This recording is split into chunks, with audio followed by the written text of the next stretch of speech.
ഇന്ന് ഞാൻ നിങ്ങൾക്ക് വേണ്ടി ചെയ്തു തരാൻ പോകുന്നത് ഹെൽത്തി ആയിട്ടുള്ള ഒരു ചോറാണ് കേട്ടോ. അതായത് ഉള്ളിച്ചോറ്.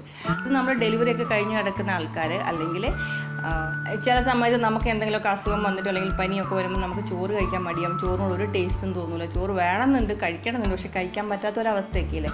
അങ്ങനെ ഒരു പോഷക സമൃദ്ധമായ ഒരു ഡിഷാണ് കേട്ടോ ഇന്ന് ഞാൻ നിങ്ങൾക്ക് വേണ്ടി ചെയ്തു തരുന്നത്. അത് ഇതിന് കറിയൊന്നും വേണ്ട കേട്ടോ, എങ്ങനെ വേണമെങ്കിലും കഴിക്കാം. അപ്പം നമുക്ക് വീഡിയോ ആണ്. ഞാനിവിടെ ഒരു ബൗൾ നിറച്ചും ചോറെടുത്തിട്ടുണ്ട്. ഒരാൾക്ക് നന്നായിട്ട് കഴിക്കാനുള്ള അത്രയും അളവ് ചോറെടുത്ത് വെച്ചിട്ടുണ്ട്. ഇത് പൊന്നി അരിയുടെ ചോറാണ് കേട്ടോ. ഇനിയിപ്പോൾ പൊന്നി അരി ഇല്ലെങ്കിലും ഏതെങ്കിലും ഒരു വെള്ള അരിയുടെ ചോറെടുത്താലും മതി കേട്ടോ. പ്രത്യേകം ശ്രദ്ധിക്കേണ്ട ഒരു കാര്യം എന്താണെന്ന് വെച്ചാൽ, നമ്മൾ ചോറ് വേവിക്കുന്ന സമയത്ത് കുറച്ച് ഉപ്പും കൂടി ഇട്ടിട്ട് വേണം ചോറ് വേവിച്ചെടുക്കാൻ. എന്നാലേ ആ ചോറിൻ്റെ അകത്തേക്കൊക്കെ നന്നായിട്ട് ഉപ്പ് പിടിക്കുകയുള്ളൂ. പിന്നെ ഒരു 1/2 കപ്പ് ചെറിയ ഉള്ളി ചെറുതായിട്ട് അരിഞ്ഞു വെച്ചിട്ടുണ്ട്. ഇനി നമുക്കിതെങ്ങനെയാണ് ചെയ്യുന്നതെന്ന് നോക്കാം. നല്ലോണം ചൂടായ ഒരു പാനിലേക്ക് ഒരു 2 ടീസ്പൂൺ നെയ്യ് ഒഴിച്ചു കൊടുക്കുക. എന്നിട്ട് നെയ്യ് നല്ലോണം ചൂടായതിന് ശേഷം നമുക്ക് മുറുക്കി വെച്ചിരുന്ന ചെറിയ ഉള്ളി 1/2 കപ്പ് അതിൻ്റെ അകത്തേക്ക് ഇട്ട് കൊടുക്കാം. ഇനിയിപ്പം നിങ്ങളുടെ അടുത്ത് നെയ്യില്ല എങ്കിൽ വെളിച്ചെണ്ണ എടുത്താലും മതി കേട്ടോ. പക്ഷേ നെയ്യാണ് നല്ലത്, ടേസ്റ്റിനും നല്ലത് നെയ്യ് തന്നെയാണ്.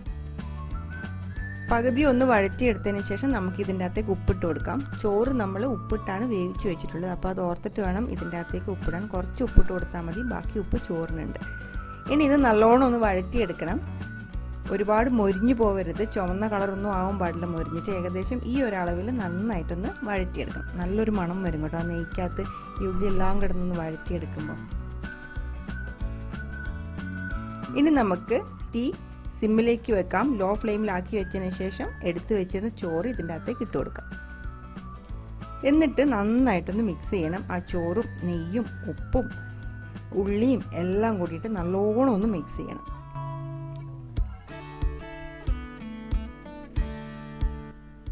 മിക്സ് ചെയ്തതിന് ശേഷം ലാസ്റ്റ് ഒരു 1/2 ടീസ്പൂൺ കുരുമുളക് പൊടി,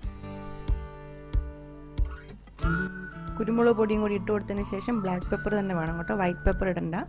ബ്ലാക്ക് പെപ്പറും കൂടി ഇട്ട് കൊടുത്തതിന് ശേഷം ഒന്നും കൂടി എല്ലാം കൂടിയിട്ട് നന്നായിട്ട് മിക്സ് ചെയ്യണം. തീ ലോ ഫ്ലെയിമിലാണ് വെച്ചിട്ടുള്ളത്. അപ്പം ചോറൊക്കെ നല്ലോണം ഒന്ന് ചൂടായിട്ടുണ്ടാവും. നമ്മളിതെല്ലാം മിക്സ് ചെയ്ത് കഴിയുമ്പോഴത്തേക്കും ചോറ് നല്ലോണം ഒന്ന് ചൂടായിട്ടുണ്ടാവും.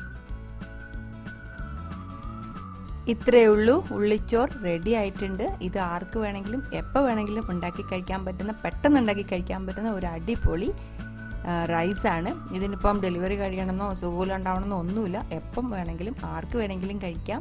അപ്പോൾ ഈ ഒരു വെറൈറ്റി റെസിപ്പി നിങ്ങൾക്ക് ഇഷ്ടമായെന്ന് വിചാരിക്കുന്നു. ഇഷ്ടപ്പെട്ടിട്ടുണ്ടെങ്കിൽ ഒന്ന് ട്രൈ ചെയ്ത് നോക്കുക. ട്രൈ ചെയ്ത് നോക്കിയതിന് ശേഷം നിങ്ങളുടെ കമൻസ് ഒക്കെ പറയുക. ഇഷ്ടപ്പെട്ടിട്ടുണ്ടെങ്കിൽ ഫ്രണ്ട്സിനൊക്കെ ഷെയർ ചെയ്ത് കൊടുക്കുക. അപ്പം നമുക്ക് ഉടനെ തന്നെ വേറൊരു അടിപൊളി വെറൈറ്റി റെസിപ്പി ആയിട്ട് കാണാം. Till then take care, by.